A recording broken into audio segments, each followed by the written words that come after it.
She remembers the exact moment she decided to leave. It wasn't the worst thing he had ever done to her, that's what made it so strange. It was a Tuesday afternoon in March, and she was standing in their kitchen in Snow Polo, watching him arrange his coffee cup on the counter with that particular precision he demanded from everything and everyone around him. The cup had to face a certain direction.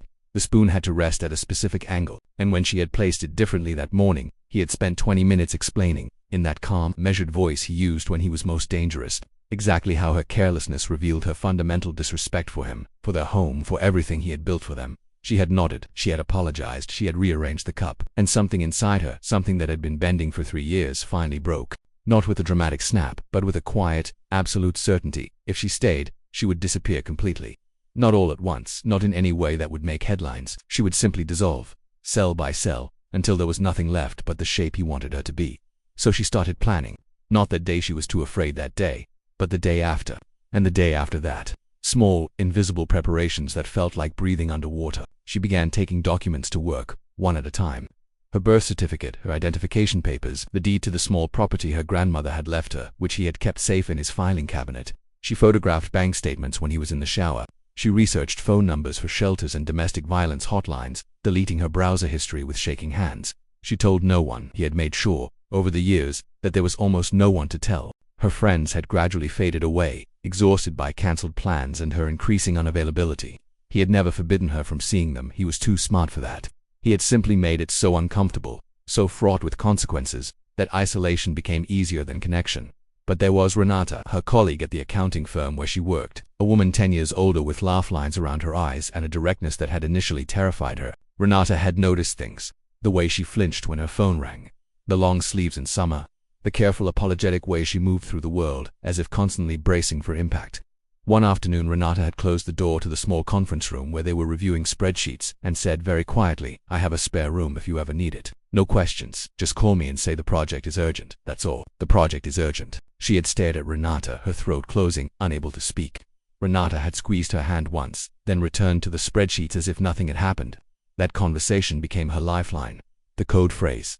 The escape route. She memorized Renata's address. She began keeping a change of clothes in her gym bag at work, clothes he had never seen, that carried no memory of his hands adjusting her collar, his comments about her choices. She started taking different routes home, learning the bus schedules, understanding how the city moved for people who didn't have someone tracking their every movement.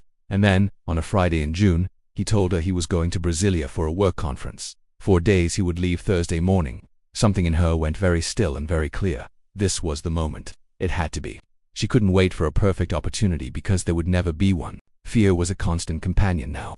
She would have to move through it, not wait for it to subside. Wednesday night, she barely slept. She lay beside him, listening to his breathing, watching the ceiling, running through her plan in endless loops. Take only what she could carry in one bag. Her documents already at the office, some clothes, the laptop she had bought secretly kept hidden at work, her grandmother's necklace, leave everything else. Things could be replaced. She could not. Thursday morning, she made his coffee exactly the way he liked it. She kissed him goodbye. She told him to have a safe trip. Her voice sounded almost normal. As soon as his car turned the corner, she called in sick to work with a story about food poisoning. She had 4 hours before he would expect her first check-in text. She moved through their apartment like a ghost, taking only what she had planned.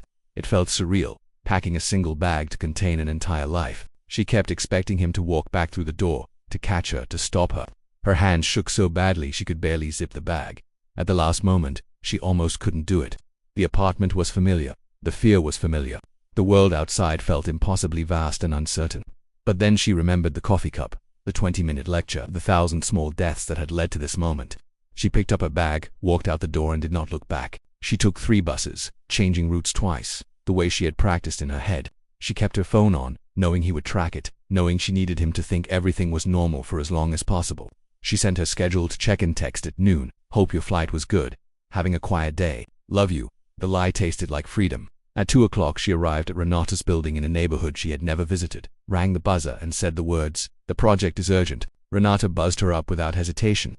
The apartment was small, bright, filled with plants and photographs and the kind of comfortable disorder that happens when you're not afraid of someone criticizing your choices. Renata took her bag, guided her to the couch, and made tea. She didn't ask questions. She just sat beside her while she cried, not dramatic sobs, but the kind of silent, shaking tears that come from a place beyond words. When she could finally speak, she said, "I need to turn off my phone. He'll know. He'll come looking. Renata nodded. There's a lawyer I know. She specializes in domestic violence cases. She can help you get a restraining order. But first, you need to decide, are you really leaving? Because once you take certain steps, there's no going back to the way things were. It gets harder before it gets easier. She looked at Renata, and for the first time in 3 years, she said exactly what she meant. I'm really leaving. They turned off her phone together. The silence felt immense. That night she slept in Renata's spare room, and even though she startled awake every hour, certain she heard his voice, his key in a lock, his footsteps, she also felt something she had almost forgotten, the possibility of safety. Friday, they went to the police station. She filed a report not about specific incidents of violence.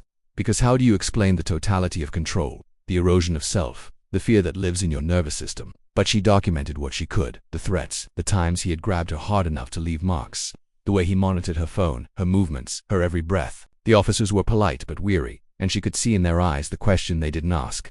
Why didn't you leave sooner? As if fear were a choice. As if she hadn't been leaving, in her mind 1,000 times before she finally moved her body. The restraining order would take time. The lawyer, a sharp-eyed woman named Dr. Carla, explained the process with professional compassion. In the meantime, she needed to stay somewhere he couldn't find her. Renata's apartment was too obvious. She had met Renata once, at a company event. He would look there. Dr. Carla made calls. By Friday evening, she had a room in a women's shelter across the city. A place with security protocols and staff trained in trauma. It felt both humiliating and necessary. She had a graduate degree, she had a job. She had believed she was too smart, too strong, to end up in a place like this. The shelter taught her otherwise. Strength, she learned, was not about never needing help. It was about accepting help when you needed it. The first weeks were the hardest. He called her office relentlessly. He showed up at the building demanding to speak with her. Charming and concerned to the security guards, desperate and furious in the voicemails he left on her work phone before she had it changed. He sent emails that swung wildly between apologies and accusations, between promises to change and threats about what he would do if she didn't come home.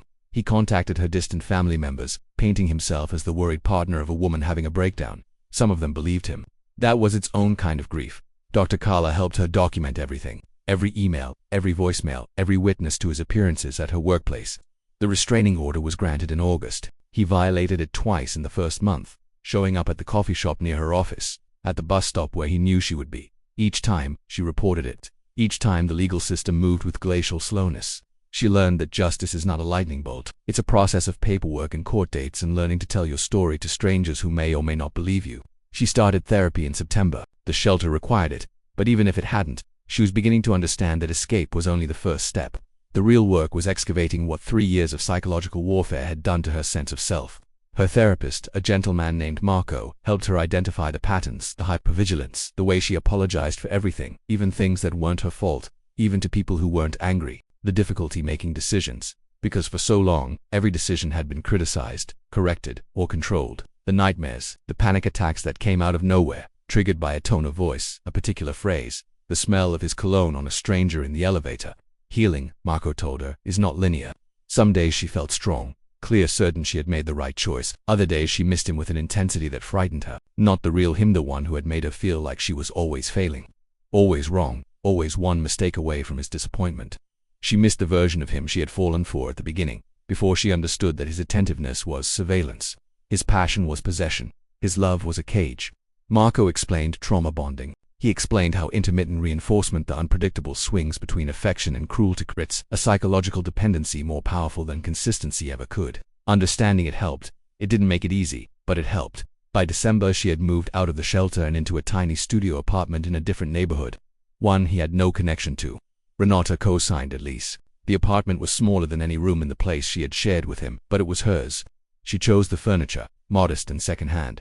She chose the curtains. She put her grandmother's necklace on a hook by the door where she could see it every morning. Small acts of autonomy that felt revolutionary. She kept working at the accounting firm. Her boss, once Renata explained the situation in careful terms, had been accommodating. They changed her desk location.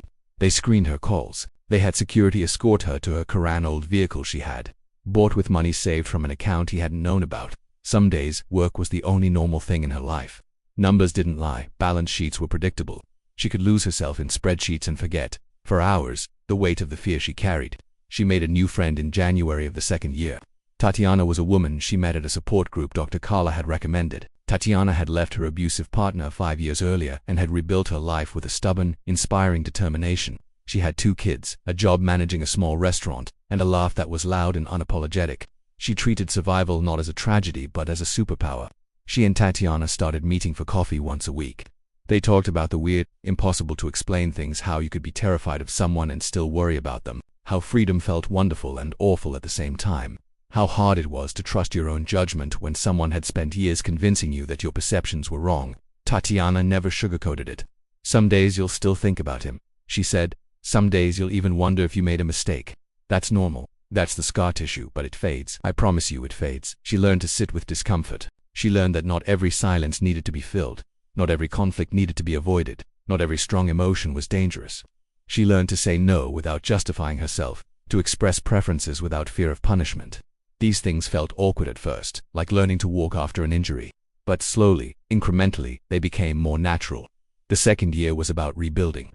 She got a promotion at work, a small one, but it mattered. It meant someone saw her as competent, trustworthy, valuable. She started taking a weekend art class, something he had always dismissed as a waste of time.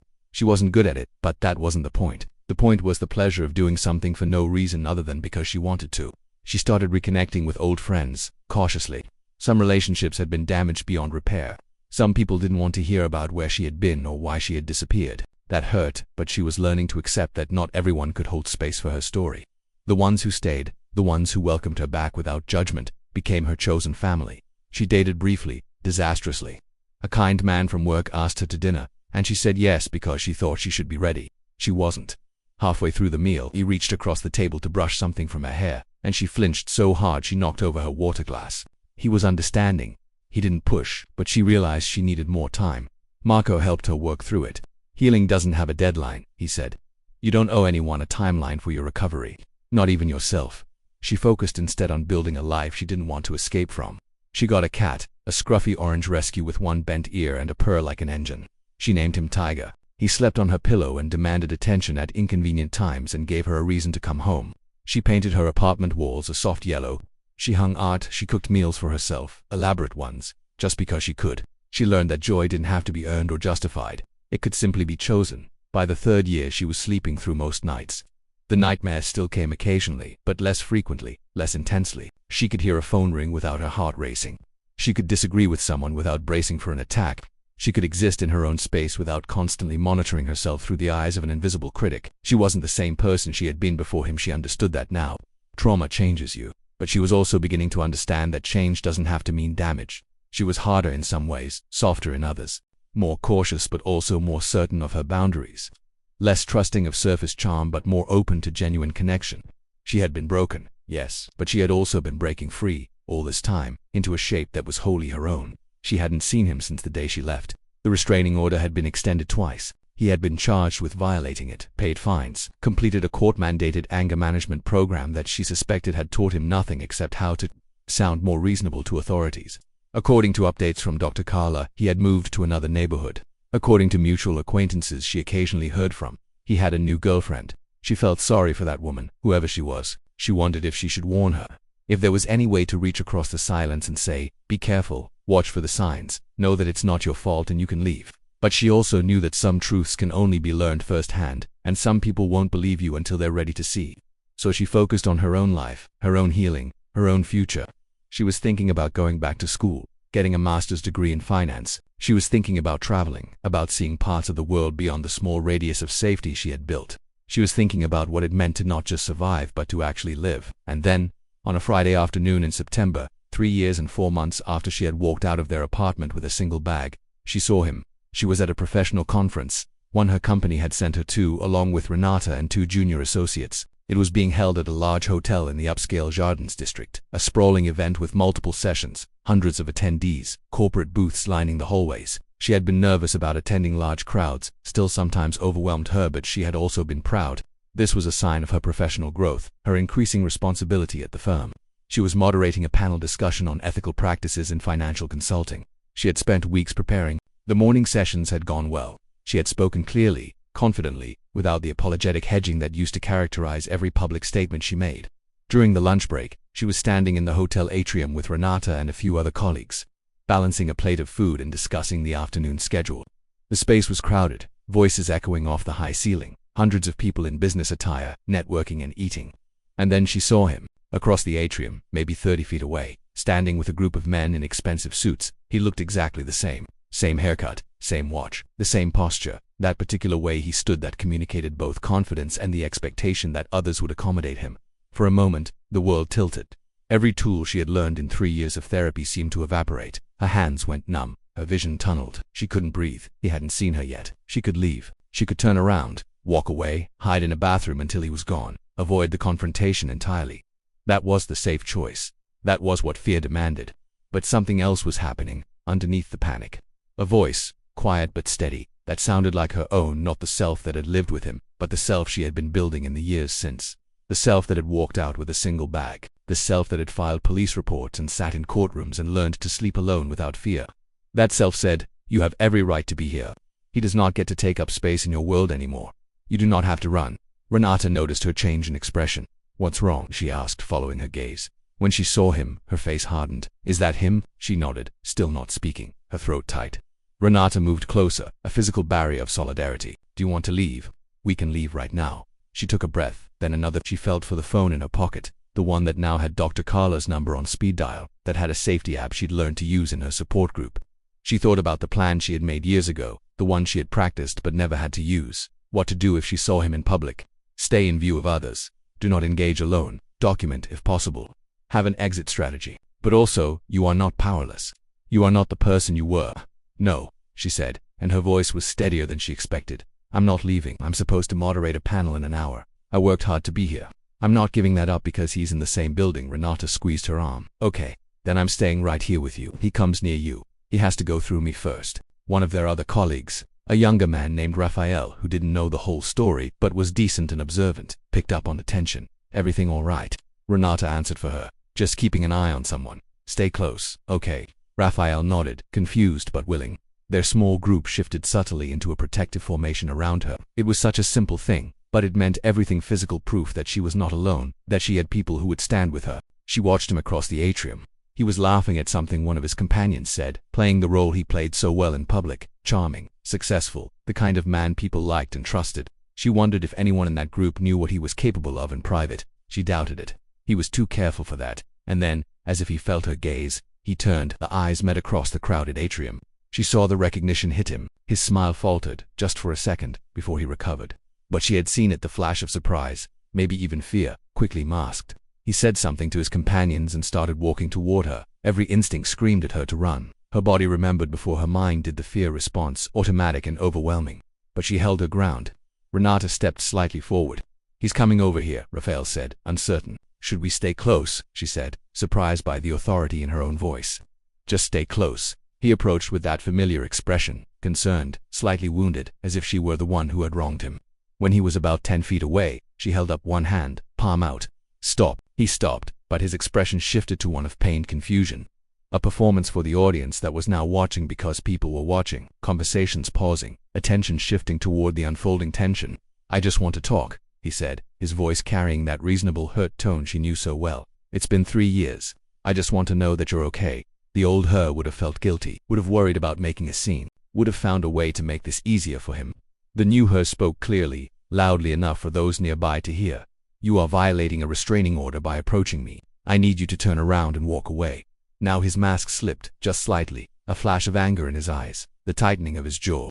"Don't be dramatic," he said, lowering his voice as if to create intimacy, to make this a private matter. "There are people here." "You're making a scene." "Yes," she said. "There are people here, witnesses, and I am telling you clearly that I do not want you anywhere near me. Leave now." He took one step closer, his hand reaching out as if to touch her arm, to compel her attention. "We need to talk about this like adults." She took her phone from her pocket, held it up, and pressed the button to start recording. Her hands were shaking, but her voice was steady. "I am documenting this. You are in violation of a restraining order. I have asked you to leave multiple times. You are refusing. I am now calling security and the police." The change in him was instantaneous. The reasonable mask dropped completely, replaced by cold fury. "You always have to make everything so difficult," he hissed, his voice low but vibrating with rage. "You can't just talk like a normal person. You have to turn everything into a legal case, a drama, because you made it one," she said, and there was something almost calm in her voice now, the calm of someone who had stopped being afraid of the truth. 3 years ago, I left because you were abusive. You controlled every aspect of my life. You isolated me from my friends and family. You made me afraid to exist in my own skin. I left, and you stalked me, harassed me, violated the restraining order twice. And now you're doing it again, in front of all these witnesses, because you still think you have power over me. You don't." The silence in the atrium was absolute. Every conversation had stopped. Every eye was on them. He looked around, seeing the crowd, the phones now being raised to record, the judgment forming in real time. "You're lying," he said, but his voice was uncertain now, the ground shifting under him. "You're making me sound like I'm describing what happened," she said. "That's not the same as lying. And the difference is, I have documentation. I have police reports. I have the restraining order. I have witnesses. What do you have?" Renata stepped forward then, her voice cutting through the tension. "I was there when she showed up at my door after escaping you. I saw the fear. I went with her to file the reports. I'm a witness. And I'm also recording this." Raphael, catching on, raised his phone as well. "So am I." Around them, other people, strangers, conference attendees who didn't know either of them but recognized what was happening, began raising their phones. A woman in a blue suit called out, "Security is on the way." "I called them." Another voice, "You should leave, man, before this gets worse for you." He looked around at the circle of witnesses, the phones, the collective judgment, and she could see him trying to calculate a way to regain control, to spin this, to make himself the victim. But there was no angle that worked. Not here, not anymore. "Fine," he said, his voice tight with barely controlled rage. "You want to play victim. You want everyone to think I'm some kind of monster. Fine. But you and I both know the truth about what you did. About how you stop," she said, and this time her voice was sharp, final. "You don't get to do this anymore. You don't get to rewrite history or make me doubt myself or turn your abuse into my failure. I know what happened. I lived it, and I survived it. That's the only truth that matters." Security arrived then, 2 uniformed guards pushing through the crowd. Renata immediately spoke to them, clear and efficient. "This man is violating a restraining order. She has documentation. We have multiple witnesses and recordings of this interaction. He was asked to leave multiple times and refused." One of the security guards turned to him. "Sir, I need you to come with us." Now for a moment she thought he would resist, would escalate, would make this even worse. But perhaps even he could see that the situation had slipped entirely beyond his control. He looked at her one last time, and what she saw on his face was not remorse or understanding but baffled rage, the fury of someone who genuinely believed he was entitled to her attention, to her life, and could not comprehend why the world was not arranging itself according to his expectations. "This isn't over," he said, quiet and vicious. "Yes it is," she replied. "It's been over for 3 years. You just didn't realize it." Security escorted him out of the atrium. The crowd began to disperse slowly, conversations resuming in hushed tones. Several people approached her, women mostly, but not only women. A woman with gray hair and kind eyes squeezed her hand. "That was the bravest thing I've ever seen," she said. "Are you okay?" She wasn't sure how to answer that. Her entire body was shaking now, adrenaline flooding her system in the aftermath. But she was still standing. She was still here. "I think so," she said. Another woman handed her a business card. "I run a non-profit that works with domestic violence survivors. If you ever want to speak, to share your story, to help others, no pressure. But you have a powerful voice." She took the card, tucked it into her pocket, nodded her thanks. Raphael was staring at her with a new understanding. "I had no idea," he said quietly. "I'm sorry you went through that. Thank you for standing with me," she said. "You didn't have to, but you did. That mattered." Renata wrapped her in a fierce hug. "You were incredible," she whispered. "Do you know that you were so strong?" But she didn't feel strong. She felt exhausted, shaky, like she might collapse at any moment. Dr. Carla had warned her about this, that confrontation, even successful confrontation, could be traumatic in its own right, that she needed to take care of herself in the aftermath, not push herself to pretend everything was fine. "I need to sit down," she said. They found a quiet corner, away from the crowd. Renata brought her water. She called Dr. Carla, who answered immediately, and they talked for 10 minutes while Renata stood guard, making sure no one intruded. Dr. Carla reminded her to breathe, to ground herself in the present, to remember that she was safe. She also told her something important. What you did today, standing your ground, speaking clearly, having your support system around you, that's not just brave, that's transformative. You changed the narrative. In front of all those people, you made it clear who was telling the truth. That matters more than you might realize right now." After she hung up, she sat quietly for a moment, letting the shaking subside. Then she looked at Renata. "I have a panel to moderate in 45 minutes. Renata blinked. "You cannot be serious." "I am completely serious," she said. "I prepared for this. I earned this opportunity. He doesn't get to take it from me. Not again. Not ever." Renata studied her face, then nodded slowly. "Okay, but if you changed your mind, if you need to leave, that's okay too. No one would blame you." "I would blame me," she said. "I would know I let him take something else from me. I can't do that."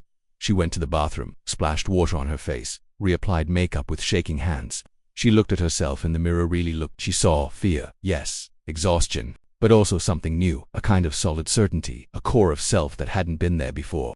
Or maybe it had always been there, just buried under years of someone else's definitions.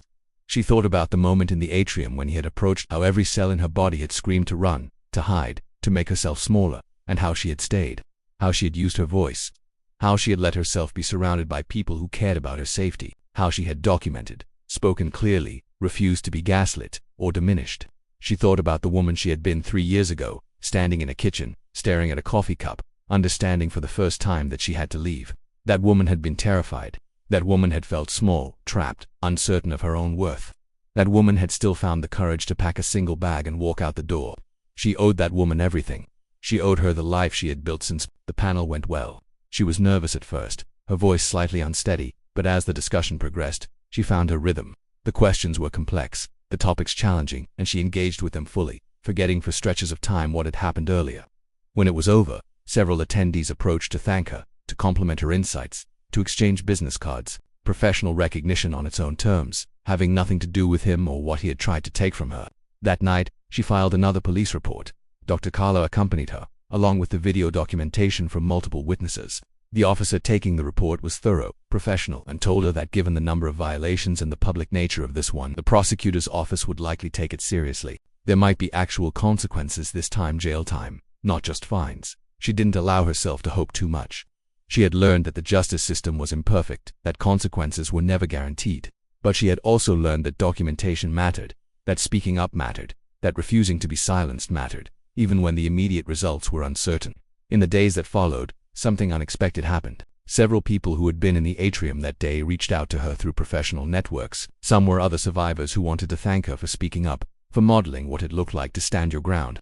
Some were people who had been in abusive relationships and hadn't yet left, asking for resources, for advice, for hope that it was possible to build a different life. She answered every message. She shared Dr. Carla's contact information, hotline numbers, safety planning resources. She told them what she wished someone had told her earlier. You are not crazy, you are not overreacting, you deserve safety and respect, and leaving is possible even when it feels impossible. One woman wrote, I saw what you did, and for the first time I believed I could do it too.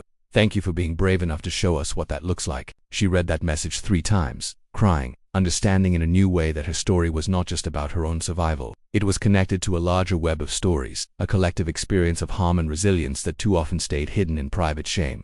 By speaking, she had made space for others to speak. By standing her ground, she had shown others that ground could be held. A month later, she got a call from Dr. Carla. The prosecutor's office had filed charges. He had been arrested. Bail was set high. He was facing the possibility of significant jail time, especially given the restraining order violations and the public nature of the most recent incident.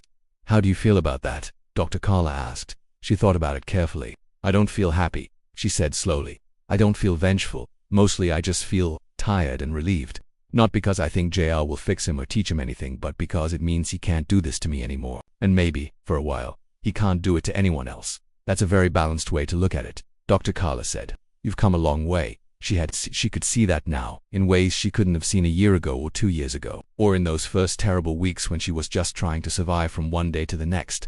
Healing, she understood now, was not about erasing what had happened. It was not about going back to some imagined version of herself before the trauma. It was about integrating the experience, learning from it, building a self that was stronger and more whole because of what she had survived, not in spite of it. She continued her therapy with Marco. She continued her weekly coffee meetings with Tatiana, who was now planning to go back to school and asked for advice on applying for financial aid. She continued working, excelling, building a career that felt meaningful and entirely her own. She adopted a second cat, a tiny black kitten that Tiger tolerated with weary patience. She painted her bedroom a deep, rich blue that he would have hated. She went on a few dates, better ones this time, with a woman named Julia she met through the art class. It didn't turn into a serious relationship, but it was warm and respectful, and it taught her that intimacy didn't have to be frightening, that she was capable of connection without losing herself. She started speaking occasionally at events organized by the non-profit whose card she had been given that day in the atrium. She talked about financial independence as a tool for escaping abuse. She talked about the importance of documentation, of safety planning, of having a support network. She talked about the fact that leaving was not a single moment but a process, and that healing was not linear. Some days she felt confident doing this work, other days it felt too heavy, too close. And she had to remind herself that she was allowed to step back, to protect her own peace, that she didn't owe anyone her story. 6 months after the incident at the conference, she got a letter from the prosecutor's office. He had taken a plea deal. 2 years in prison, followed by 5 years of probation and mandatory counseling. It wasn't perfect justice. She wasn't sure perfect justice existed, but it was something. It was accountability, in a system that too often provided none. She read the letter sitting at her kitchen table, tiger purring on her lap. Late afternoon sun streaming through the yellow walls she had painted herself. She felt a complex tangle of emotions: relief, grief, closure, anger, hope. She let herself feel all of it. She called Renata, who cheered and cried and insisted on coming over with wine and takeout to celebrate. She called Tatiana, who said, "You did it. You really did it. You got free, and you stayed free, and you made him face consequences. That's rare. That's powerful." She called her therapist, who reminded her that this was a milestone but not an ending. That she should be gentle with herself in the coming weeks as she processed what this resolution meant. And then, alone in her apartment with her cats and her yellow walls and her life that was entirely, beautifully her own, she let herself cry. Not the silent, shaking tears of those early days, but something deeper and more releasing. She cried for the woman she had been, who had been so afraid and so brave. She cried for the time she had lost, the years spent in fear. She cried for all the other women still trapped in situations like the one she had escaped, who might not have a Renata or a Dr. Carla or a moment of clarity in front of a coffee cup. And she cried with relief, profound, bone-deep relief that she had survived, that she had built this life, that she was free. A year later, she was offered a job at a non-profit that provided financial literacy training and microloans to domestic violence survivors. It paid less than her corporate job, but it felt like the work she was meant to do. Renata threw her a going-away party at the accounting firm, full of colleagues who had become friends, who had stood with her when it mattered. She gave a short speech, thanking them, trying not to cry. "You made space for me when I needed it most," she said. "You proved that workplaces can be part of the solution, not part of the problem." I'll never forget that her new job was challenging in different ways.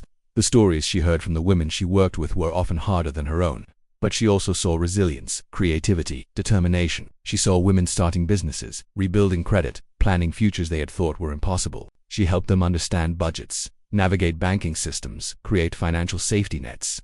She used the skills from her old career in service of something larger. She didn't think about him often anymore. Occasionally she would hear something through distant acquaintances that he had been released, that he was living in another city, that he seemed diminished, less sure of himself. She felt neither satisfaction nor sympathy. He was simply no longer relevant to her life. The power he had once held over her had evaporated, not because of any single confrontation, but because she had built a life so full and so intentional that there was no room in it for his shadow.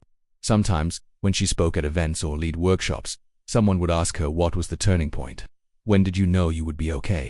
She always had to think carefully about how to answer, because the truth was complicated. It wasn't the day she left. It wasn't the day the restraining order was granted, or the day he was sentenced, or even the day in the atrium when she stood her ground in front of all those witnesses. It was quieter than that. It was the accumulation of small moments. The first morning she woke up without fear. The first time she made a decision without second-guessing herself into paralysis. The first time someone criticized her and she could hear it as just feedback, not as evidence of her fundamental unworthiness. The day she realized she had gone a full week without thinking about him at all. Those were the real victories, not dramatic, not the stuff of headlines, but the daily unglamorous work of rebuilding a self. She was 38 years old now, 5 years past the day she had walked out with a single bag. She had a career she loved, friends she trusted, a life rich with small pleasures and large purposes. She had learned to be alone without being lonely. She had learned that asking for help was a sign of wisdom, not weakness. She had learned that her story was both singular and shared, unique to her and part of a much larger pattern of harm and healing. If you're listening to this story, she would want you to know a few things. First, if you are in an abusive relationship, it is not your fault. Abuse is always the choice of the abuser, not a failure of the victim. You did not cause it by being too sensitive, too difficult, too anything. You are not imagining it, not overreacting, not crazy. What you are experiencing is real, and it is wrong, and you deserve better. Second, leaving is possible. It might not be safe to leave today, or this week, or even this month. You might need to plan carefully, gather resources, build a support network before you can take that step. That's okay. Safety comes first. But leaving is possible, even when it feels impossible. People do it every day, and there are resources, hotlines, shelters, legal advocates, therapists designed specifically to help you. You do not have to do it alone. Third, healing takes time. It is not linear. There will be setbacks and hard days and moments when you wonder if you made a mistake, if you're strong enough, if you'll ever feel normal again. Those moments do not mean you've failed. They mean you're human. Keep going, keep reaching out, keep building the life you deserve, one small decision at a time. Fourth, your story matters, whether you ever share it publicly or keep it private. Whether you become an advocate or simply live your life in quiet resilience, your experience has value. You are not just a victim of someone else's cruelty. You are a whole, complex, valuable person who is learning to survive and eventually to thrive. That matters. And finally, if you see something, say something. If you notice that a friend, co-worker, or family member seems isolated, afraid, or controlled by their partner, reach out. You don't have to be an expert or have all the answers. Sometimes just asking, "Are you okay? I'm worried about you. I'm here if you need help," can be the lifeline someone needs to begin planning their escape. Be the Renata for someone. Be the person who makes space, who offers help without judgment, who stands witness. She thinks about that often now, how Renata changed her life with a single offer. "I have a spare room. No questions. Just call me." That was all it took to plant a seed of possibility, to give her a landing place when she finally found the courage to jump. We all have the capacity to be that for someone. We all have the power to create the conditions for someone else's escape and healing. This story is fictional, but it is based on the real experiences of countless survivors of domestic violence around the world. The details may vary, but the core truth remains. Abuse is real, recovery is possible, and no one should have to face it alone. If this story resonated with you, if it gave you hope or insight or reminded you of your own strength, would you consider subscribing to this channel? Every subscription helps us reach more people with stories like this ones, stories that don't shy away from difficult truths but also refuse to give up on hope. We share narratives about resilience, survival, and the quiet, powerful ways people rebuild their lives after trauma. By subscribing, you become part of a community that believes in the possibility of healing, that honors the courage it takes to leave and to keep going, that understands that we are all interconnected in our struggles and our triumphs. Click that subscribe button, ring the notification bell, share this story with someone who might need to hear it, and if you're in a situation where you need help, please reach out. In Brazil, you can call 180, the Central Domestic Violence Helpline. Internationally, organizations like the National Domestic Violence Hotline, UNWomen, and local shelters in your area are ready to help. You are not alone. Your story is not over. And the life you dream of, the one where you are safe, respected, and free to be fully yourself, is possible. Thank you for listening. Thank you for caring. And remember, the bravest thing you can do is keep going, even when it's hard, even when you're afraid, even when the path forward is unclear. You are stronger than you know. You deserve every good thing. And somewhere out there, someone is rooting for you, believing in you, waiting to witness the incredible life you're going to build. Keep going. It gets better. You've got this.